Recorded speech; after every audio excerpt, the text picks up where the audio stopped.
This is our paper. The title is Neurophysiological and Subjective Analysis of VR Emotion Induction Paradigm. As we can see, the effective loop of emotive machines and users consists of emotional elicitation, recognition, and behavior generation. Currently, most studies use the classic emotion induction paradigms such as watching pictures and videos or listening to music. It's a passive emotion induction in the laboratory which has a large gap with real-world scenarios. Therefore, it is difficult to elicit strong and multi-component emotions, impeding understanding of emotional processes. An ideal emotional induction paradigm would immerse subjects in a more dynamic and realistic scenario. VR is one potential medium that meets these requirements and remedies the gap between the laboratory and authentic environments. The user can be completely immersed in a virtual scenario and feel as if they are there. However, most of these studies concentrate on the emotional effects of various VR tasks or games.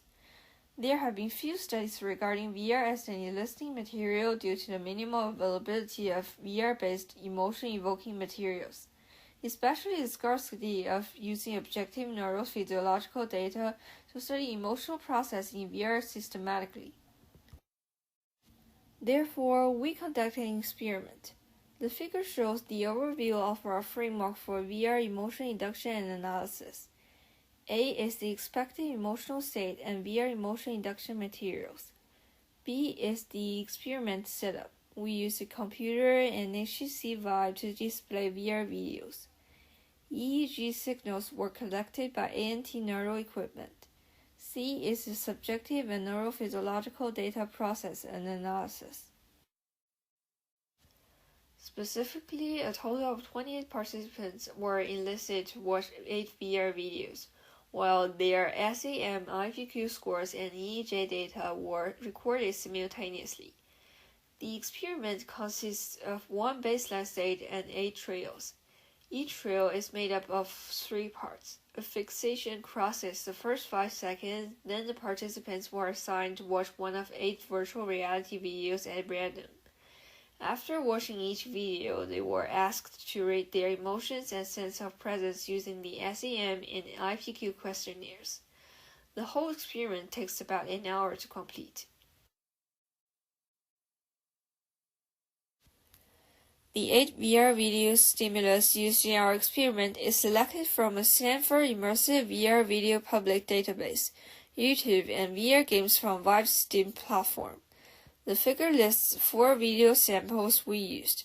The LAHV quadrant is a Nepal earthquake aftermath. HAHV quadrant is whale encounter. LALV quadrant is a Malakahana sunrise. HALV quadrant is a real run. For the subjective scale, we adopt the 9-point SAM scale.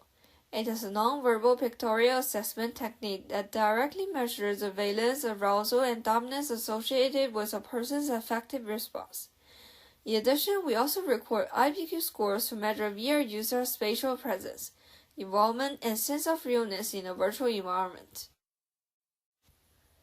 For subjective scale analysis results, Figure A shows that emotions are successfully distributed in the 3-dimension emotional space, and the projection of VR stimuli on the AV plane is a C-shape.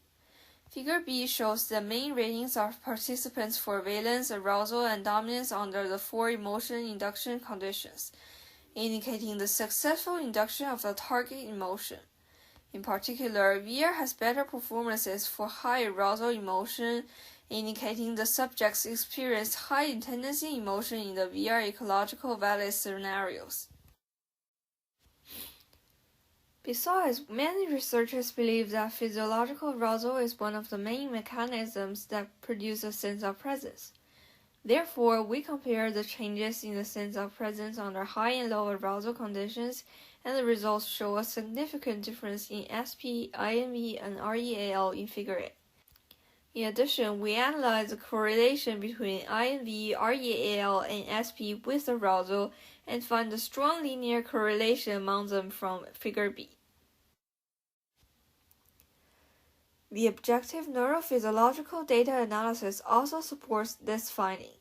As seen from the figure, high arousal emotions are associated with increased alpha wave activity in the parietal and occipital areas compared to low arousal emotions.